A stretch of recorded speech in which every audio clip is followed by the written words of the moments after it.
Hey guys, uh, new little video coming up, and obviously you can see it is about the Suzuki King Quad. This is a 2020, I believe, 750 King Quad. It comes to me, the owner had it for approximately 3 days, and it just stopped running. I believe he bought it on either Marketplace, Craigslist, one of those two social outlets. And so I end up with it and try to figure out why it's not running or just stopped. So, just to start with, I'd like to show the red flags that you should look for if you're looking at buying a four wheeler, especially the four wheel drive type, from a used market. The biggest red flag right here, the snorkel kit. That is a massive flag to look out for whenever you're purchasing a used four-wheeler, ATV, UTV, whatever, doesn't matter. Any kind of off-road vehicle like that. The second one, the extremely aggressive tires. If you have the combination of snorkel, aggressive tires, and then you see stuff like this hiding underneath the plastics, my suggestion is to run like hell. Leave it, don't mess with it, move on, because it has more than likely been abused. And yes, everybody can go around, pressure wash it, make it look nice, but if you just pop a side cover anywhere you can get into while you're looking at it, make sure you do it during the daytime. Don't be looking at them at night. If you see this with this and that, chances are good that it has been buried up to its teeth, and this one had. So now you know for the flags. I'm just going to go over a little bit and try to show you the conclusions that I came to and the things that end up having to be changed to make this once again work. Oh, and here's another part too. If you also see some type of programmer, and obviously it was told because it has aftermarket exhaust. So you got all of those combinations that probably it has been run hard, put it wet. So anyway, first thing to check, I wasn't getting any spark. Ended up the tip over sensor bad. So I bypassed it just to figure out what's going on. So that was the first thing. Second thing, the fuse was blown. Fuse was blown for the fuel pump. Another flag popped up right then. So breaking that down, started looking, pulled the box and all that off. No spark. Fuel pump wasn't engaging. So went ahead and changed the fuse on the fuel pump. Fuel pump came on. Still no spark. Found out the tip over sensor was bad. Like I said, bypassed that. Started getting spark. Got it to run, but it would only high rev run. Couldn't get to idle at all. So apparently these things have an issue. Let me see if I can. It's kind of hard to see, but there is a IAC valve on the back of the throttle body. So apparently they have this particular motor has an issue with those things letting go.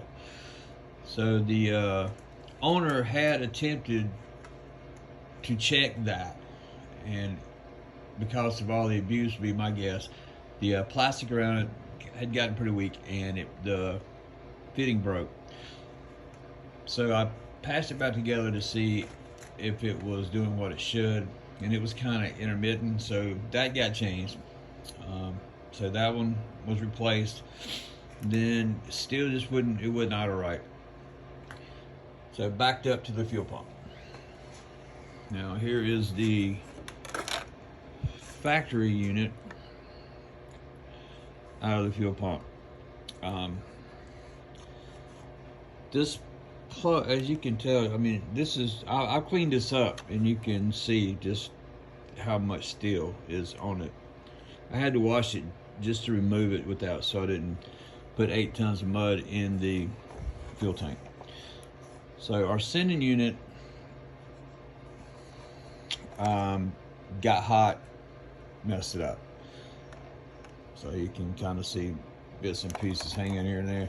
So it was getting pressure, but it was a low pressure intermittent. So this was the big boy problem, and it became a hassle. But anyway, so replace the entire unit, which by the way is not much more expensive than just buying the pump. So if you guys are, if you think this is the problem, just go ahead and replace the whole unit. I use Quantum fuel pumps. I think I got a box. Yeah, I got a box. Get over to it. These are the only guys that I use. Turn back around. These guys, Quantum Fuel Systems, great guys. American made, great quality, no problems with it, and they make that entire unit, entire setup right here, that whole, that's them all the way around. So yeah, definitely just go ahead and replace it all and be done with it. It comes as unit pack, plug and play. So got that in. Eventually, after, also everything you can see that has a white dot on it, that's everything that I took apart, cleaned, put electrical gel in it, and put it all back together, which was every part on this thing.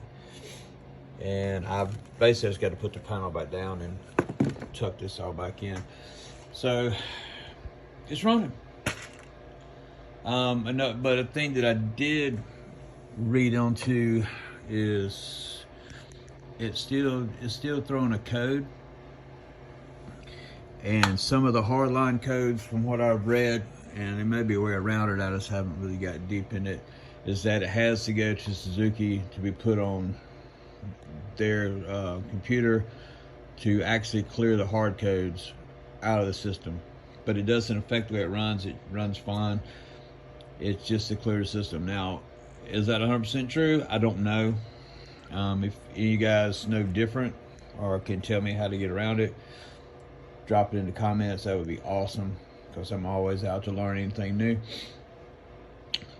But yeah, so that's just the things to look for when you are looking at buying a used four-wheeler, side-by-side, any of those cool things. And one more little thing that was a dead giveaway. This is part of the spark plug. This thing had been run through so many heat cycles where the motor got hot, and then the mud and water splashed up on it, got hot, water splashed up on it, that it actually cracked the porcelain on the plug. So when I went to take the plugs out to check them, it pretty much dissolved in my hand. So with all that being said, you know, you can take a chance. You may get a good one. I've seen plenty of bikes that people put this stuff on there basically just for looks. I've done a couple of them, basically just to look good. They don't bury them in the mud.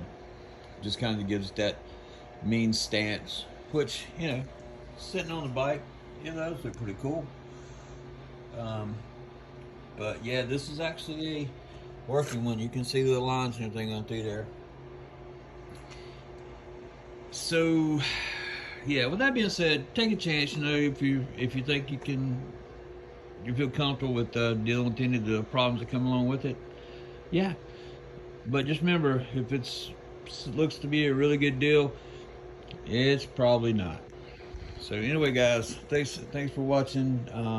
Like, subscribe, pass it on to you boys and girls, because I know a lot of women, including my daughter, are into this kind of stuff now. So anything I can do to help, or anything you can pass on to me, that would be awesome.